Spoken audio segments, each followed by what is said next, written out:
can get really tiring spending your Saturdays and your weekends on your hands and knees pulling weeds just to see them puck up a week later. I've been doing this for a number of years and I've made videos about stopping weeds growing in your patio garden. These tips are going to be really helpful, so let's get straight into them. You want to make sure that the tools you're using are suitable.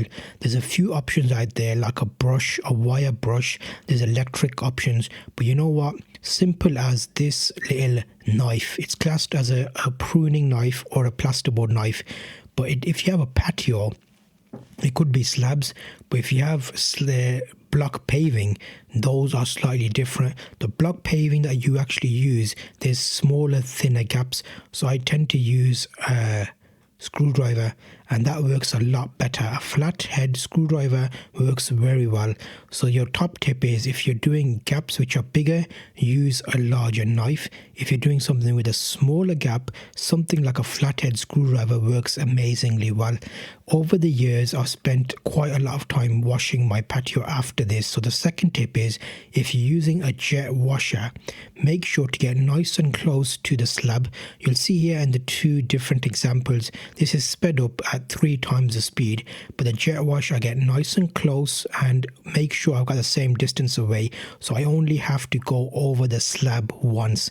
This is a top tip. Rather than standing too far away or making those squiggly lines and drawing patterns on the floor, get nice and close so you have to go through it once.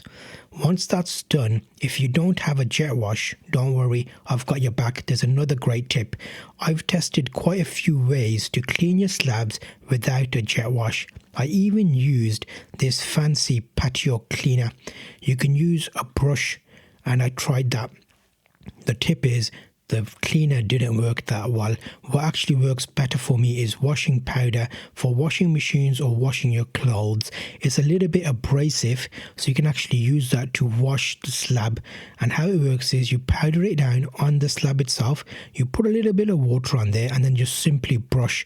And once you brush, you're going to get rid of the algae, the black spots and the moss, and it works exceedingly well. In my last video I did a quick update on this to show you that. So you don't have to get fancy. You don't need to buy a jet wash. You can use a brush with a hard bristle and washing powder.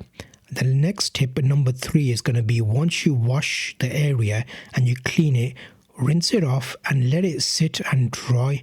Remember, I talk a lot about my dry mix method.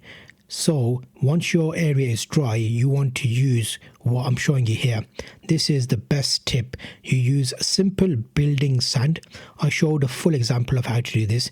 And you use cement, Portland cement, sand mixed with cement, 50-50 and mixed together. I do this in a number of ways. The tip is, if it's a small area, do it in a bucket. If it's a bigger area, do it on the floor. You could do it on a wheelbarrow or on a large plastic sheet, and you want to get this consistency where it's mixed together so you can no longer tell if it's sand or cement. The color will basically blend into a gray color.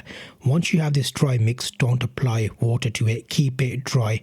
And you'll see for a larger area, I did this in a wheelbarrow, and I put in sand, I put in cement, and it's general purpose cement.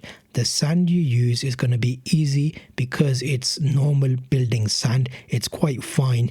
If you get some with others stones in there, you can sieve it out. I go around and drop little piles on the floor, and I simply go around sweeping this into the gaps. So remember, let's recap. I've cleaned out the weeds, I've washed the area. If you need to clean it, you can use washing powder on the slabs to get rid of moss. Then I created a dry mix. Tip, the dry mix is the best tip because I've done this over a number of years, and over the last 9 years it's worked exceedingly well for me. Once you leave that, you brush it in, you'll see the ground starts drawing up moisture.